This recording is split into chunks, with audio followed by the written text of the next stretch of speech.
15ª rodada do Brasileirão e nós temos aqui alguns jogos que, na minha opinião, vale a pena a gente especular. São 6 times que podem movimentar a tabela e fazer com que tudo fique muito mais interessante, seja para melhor ou para pior. Nós temos o São Paulo flertando com o rebaixamento, o Corinthians que também não vive o melhor dos momentos e o Flamengo que tenta recuperar aí a sua liderança.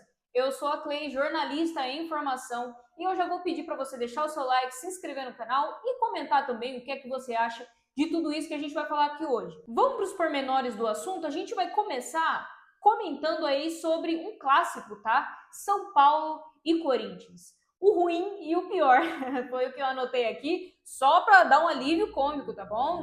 Não levem para o pessoal. Por que eu digo que é o ruim e o pior? Porque ambos vêm numa fase que não é muito interessante, né? O São Paulo, que fez todo um reajuste de elenco lá no começo do ano, um reajuste de folha salarial para poder acomodar o Oscar, que na minha opinião não tem sido tudo isso. Na minha opinião não tem sido o protagonista que se esperava dele, tá? Mas do lado do Corinthians a gente também tem um protagonista que não é tão protagonista assim. A gente vai chegar lá. Cara, sem Lucas e Caieri, ambos lesionados, o São Paulo tem nesse Brasileirão 14 jogos com apenas 2 vitórias. É muito pouco, tá? 7 empates e 5 derrotas, tá? Não é à toa que o Zubeldia foi demitido, afinal de contas, o Crespo só fez 2 jogos. Então, esses números aqui são basicamente números do time do Zubeldia. O Crespo, ele tem uma derrota para o Flamengo e um empate com o Bragantino, né? E ele também tem o terceiro pior ataque da competição, com apenas 12 gols feitos e 18 tomados. Se vocês forem olhar lá na tabela, eu coloquei o terceiro pior ataque da competição porque tem muitos times empatados com o mesmo número de gols feitos, tá? E aí os times que fizeram apenas 12 gols, eu considerei aí times com o terceiro pior ataque da competição. Então, o raciocínio foi esse. E, cara, 18 gols tomados, então mostra ali uma defesa vazada, né? Porque o São Paulo, eu anotei aqui, ó, 14 jogos, 18 gols, é mais de um gol por jogo. Essa média aí nos mostra, então, que, né, na teoria, o São Paulo consegue passar um jogo sem tomar gol, né, porque 18 gols para 14 jogos é bastante coisa, né. E falando de tabela, uma vitória daria um respiro importante para o time de São Paulo, tá, que tá ali quase flertando com as zonas de rebaixamento, e obviamente daria moral ao time, porque não é qualquer jogo, é um clássico contra talvez aí o seu maior rival, que é o Corinthians, tá? E falando de Corinthians, que vive um momento terrível fora de campo, com instabilidade política, né? Essa troca de presidentes, uma hora é um, outra hora é outro, um negócio com o PCC, um negócio com o Vai de Bet e uma confusão do caramba. E também tem a questão com o Memphis, né? É notificação extrajudicial para pagar salário, para pagar premiação, paga isso, paga aquilo. O cara deixa de treinar, né? Recentemente o Memphis até faltou no treino. Então, assim, com relação a esse cara, é algo que eu particularmente acho que o Corinthians não tem o retorno que se esperava do Memphis. Ele não compromete, ele não é aquele jogador que você paga milhões nele, ele é um perninha, ele joga mal. Só que o Memphis, ele não tem sido aquele protagonista que se esperava dele, né? Quando ele chegou. Ele não é aquele cara que bota jogos no bolso, que chega e que resolve. Na minha opinião, o Garro é muito mais esse cara do que o Memphis, né? E o Corinthians, ele teve também 14 jogos disputados, venceu 5, empatou 4 e perdeu 5, com 15 gols feitos e 17 tomados. A gente vê aqui no Corinthians um pouco mais de equilíbrio entre números de gols feitos e tomados. É quase o mesmo número, né? O saldo só é negativo em 2 gols. Só que isso mostra um desequilíbrio entre os setores do campo, porque embora o ataque tente ser efetivo, né, com 15 gols já feitos, a defesa ela se mostra uma defesa muito vazada. Então, assim como eu fiz lá o raciocínio do time do São Paulo, com 17 gols tomados em 14 jogos, é como se você tomasse gol todo jogo, o que obviamente não é interessante para um time que almeja coisas maiores. Se você quer tomar gol todo jogo, você até pode, mas você tem que fazer mais gols do que você toma, e aí não é o caso aqui do Corinthians, tá? E aí, cara, é um ataque que não tem Yuri Alberto, que é o grande artilheiro do time desde o ano passado. E a tendência é que o Romero ali continue ocupando a vaga do Yuri. E eu particularmente não gosto do Romero como atacante, tá? O Romero ele tem uma grande identificação com o Corinthians, ele é um cara que se dedica muito em campo, que mostra muita raça, mostra muito amor ao clube, mas quando a gente vai falar de técnica, quando a gente vai falar de bola, ele é um cara que não demonstra ter muita intimidade com a pelota, tá? E isso é meio que preocupante, já que atacante vive de gols.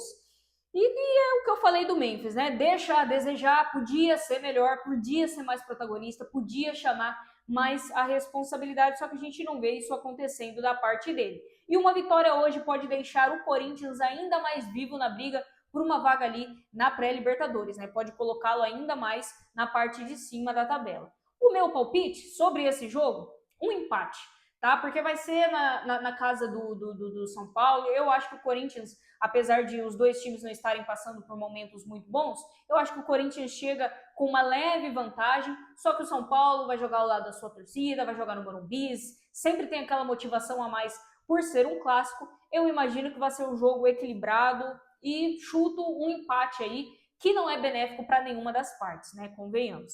Vamos falar do próximo jogo? Vamos falar agora de Flamengo e Fluminense, tá? O Flamengo, na minha opinião, também chega com uma ligeira vantagem, tá? Apesar de ter perdido para o Santos aí no meio da semana, o Flamengo ele faz um ótimo ano, né? O time do Felipe Luiz, ele tem uma proposta clara de jogo, com grande posse de bola e uma certa agressividade, que poderia ser maior e mais eficaz, né? E é justamente esse o problema do time, às vezes falta efetividade. O Flamengo, ele é aquele time que tem posse de bola e que constrói bastante jogadas, mas que não consegue convertê-las em gol. E quando isso acontece, a impressão que dá é que o time vai ficando meio nervoso em campo, porque o gol não sai, né? E, cara, quando o Flamengo perde para o Santos no meio de semana, do jeito que perdeu, com uma aula tática do Kleber Xavier e um gol, achado não é a palavra, porque se a gente for olhar as estatísticas, apesar do Santos ter ficado menos com a bola, teve ainda mais chances claras de gol do que o próprio Flamengo.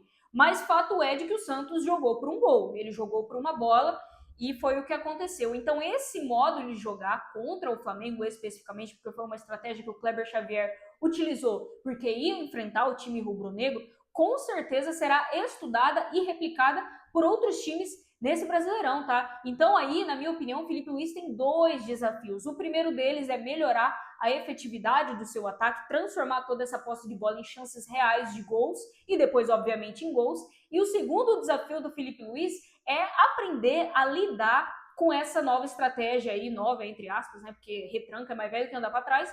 Só que ele vai ter que aprender a lidar com isso. Ele vai ter que aprender a superar essas defesas que vão cada vez jogar mais fechadas contra o Flamengo, tá? E aí é importante que o Flamengo ganhe esse jogo, porque atualmente ele é o vice-líder do campeonato, tem um jogo a menos, é verdade, mas é importante que ele ganhe, porque ele permanece mais ainda na cola do líder, que é o Cruzeiro, que muito provavelmente ganhará o seu jogo, já que ele enfrentará o Juventude, que está na zona de rebaixamento, no Mineirão. Vamos falar de Fluminense agora. O Fluminense perdeu o Arias recentemente e o seu último jogo foi uma derrota em casa para o Cruzeiro, justamente para o líder aí da competição.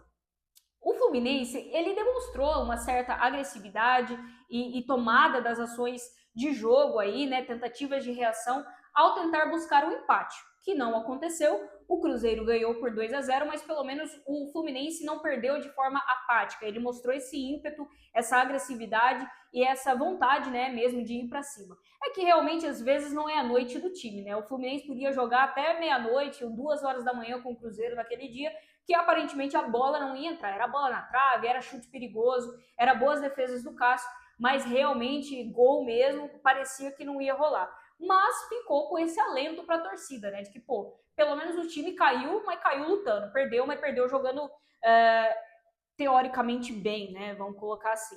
E, cara, o desafio do Fluminense, na minha opinião, é um pouco parecido com o desafio do Flamengo. É a questão da efetividade. Por quê? Porque o Flamengo perde o Arias, que era o grande artilheiro do time, né? Era a grande estrela, vamos colocar assim, do ataque do Fluminense. E aí fica o desafio. Além de repor o Arias, tentar contratar um atacante que seja tão bom quanto ele era, o que vai ser muito difícil, convenhamos.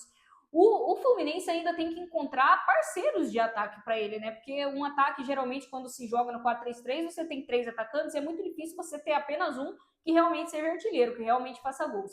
Então, o desafio do Fluminense, além de tudo, é encontrar um centroavante e um outro ponta que realmente façam gols e ajudem o time ofensivamente falando, né? O Cano é um grande centroavante, sou muito fã do Cano. Naquela primeira passagem, quando ele vem jogar pro Vasco, eu queria muito que ele tivesse fechado pro meu Santos, mas não rolou. Mas eu gosto muito dele, só que parece que nessa temporada ele não tá lá no seu prime, né? E você tem o Soteldo, que foi recentemente aí contratado pelo Fluminense, pode ser uma substituição óbvia para o lugar do Arias, só que o Fluminense, eu conheço bem o jogador, jogou muito tempo no meu Santos também, e eu digo que por característica ele não é um cara artilheiro. O Soteldo ele nunca vai ser aquele cara goleador. Ele pode até servir os companheiros, pode dar assistências, cruzamentos na área, mas ele nunca vai ser o cara que vai acumular, sei lá, 10, 15, 20 gols por temporada. Essa não é a característica dele. Então, fica aí esse desafio para o Fluminense. E aí, para a gente amarrar as informações sobre o Fluminense, ele tem 2 jogos a menos, né, fruto aí da paralisação para a Copa do Mundo de Clubes, que teve que adiar alguns jogos, porque foi o brasileiro que mais longe foi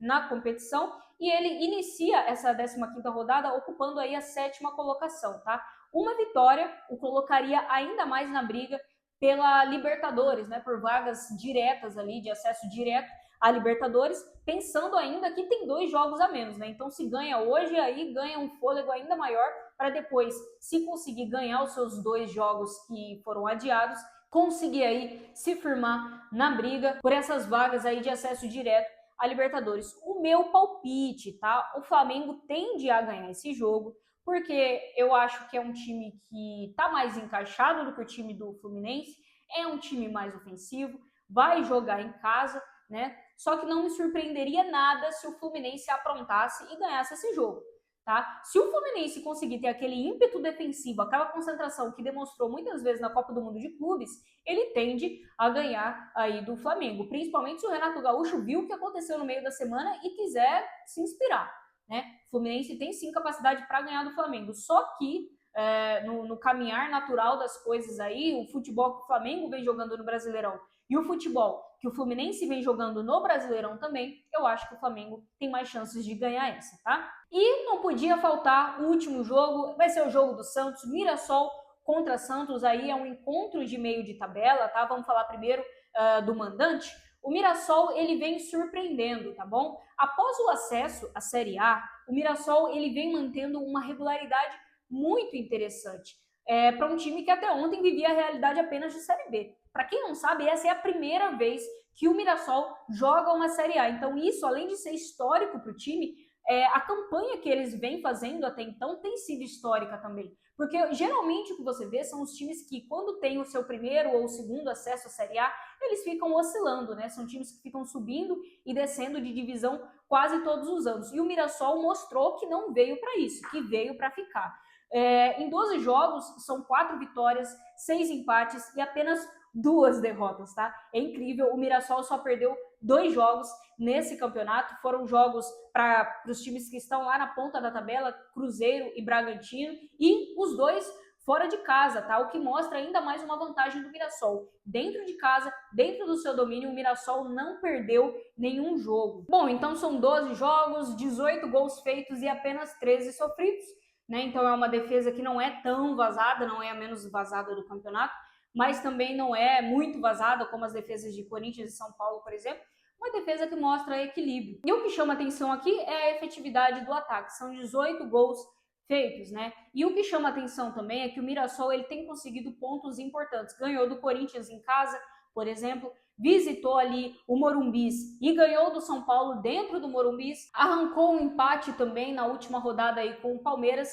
Falta só o Santos aí dentre os 4 grandes, a ver como que o Mirassol vai se comportar. Se ele vai sair para o ataque por estar jogando em casa ou se vai ficar na sua esperando o Santos vir para cima. E falando de Santos, está ensaiando aí uma crescente. Depois de uma reta final de superação, né, antes da pausa aí para o Super Mundial, dos 3 jogos que disputou, Vitória, Botafogo e Fortaleza. O Santos ganhou 2, né, ganhou de Fortaleza e Vitória, e perdeu com um gosto muito amargo para o Botafogo. Era um jogo dentro da Vila Belmiro que dava para ter ganhado, mas aí o Neymar fez aquela besteira de botar a mão na bola e essa história a gente já conhece. Bom, depois dessa volta aí do Super Mundial, o Santos recebeu o Flamengo e ganhou de 1-0 com o gol do Neymar. É o primeiro gol do Neymar também no Brasileirão e o primeiro gol dele de bola rolando nessa volta aí, né, nessa segunda passagem dele pelo time. O Kleber Xavier arrumou a defesa, parece finalmente ter encontrado o time titular ideal, e o que fica de questionamento é como o Santos vai se comportar, qual que vai ser o comportamento do time. Vai ser um time mais ofensivo, mais para cima, visto que o Mirassol é um adversário que tem feito uma boa campanha, mas não é aquele timaço que se diga minha nossa, nossa, nossa, ou vai ser um time reativo, que por estar jogando como visitante vai dar a bola no pé do Mirassol e vai ficar na sua esperando as suas oportunidades. Porque o time do Santos atualmente é um time muito vertical. É um time que talvez não seja o time com maior posse de bola do mundo, mas quando tem a bola ele tenta ser o mais objetivo possível. A gente viu isso contra o Flamengo, a gente viu isso em outras oportunidades também, e eu estou curiosa para saber como que vai ser hoje à noite contra o Mirassol, se vai ser um time reativo e super vertical ou se vai ser um time que vai preferir ficar com a posse de bola, tá? O Santos, no momento, tem 14 pontos, com 12 gols feitos e 14 gols sofridos, e precisa ter um ataque mais efetivo, né? Assim como o São Paulo, ele tem 12 gols feitos, são aí o terceiro pior ataque da competição e precisa de mais gols, né? O Kleber Xavier, ele arruma a defesa, só que fica faltando ele dar mais efetividade para o ataque. A gente precisa mais de Barreal, a gente precisa ainda mais do Guilherme, principalmente da parte técnica dele, e a gente precisa, obviamente, do Neymar, que ele volte a fazer gols com bola rolando cada vez mais. O time hoje perde o David Washington, né, que na verdade sai por opção, e ganha o Roleiser, que volta de suspensão, estava suspenso, não jogou o último jogo contra o Flamengo por conta de suspensão de cartão amarelo. Então nós teremos o Neymar provavelmente de falso 9, jogando ali mais dentro da área, e o Roleiser armando o time. E é isso, caso o Santos ganhe hoje, ele tem finalmente a oportunidade de se firmar, né? Ele ganha ainda mais moral, porque além de já ter feito um grande jogo contra o Flamengo, se ganhar fora de casa contra esse Mirassol que vem fazendo essa campanha belíssima, ganha ainda mais moral de somar pontos e de ganhar jogos onde quer que seja o jogo, seja dentro ou fora de casa. E, obviamente, para de olhar para trás, para de se preocupar exclusivamente com o rebaixamento e começa a galgar, a sonhar coisas maiores dentro aí do Campeonato Brasileiro. Mas e você? O que você acha? Quais que são os seus palpites sobre os jogos que eu citei e sobre os outros jogos que nós teremos na rodada também? Eu acho que vai ser uma rodada muito interessante e de muita movimentação na tabela. A ver os resultados e qualquer coisa relevante, vocês sabem, a gente comenta todo dia no vídeo ali do almoço, né? Mais ou menos meio-dia. Eu espero que você tenha gostado desse vídeo. Como eu falei, se inscreva no canal, deixe seu like e um comentário. E eu te vejo no próximo vídeo. Tchau!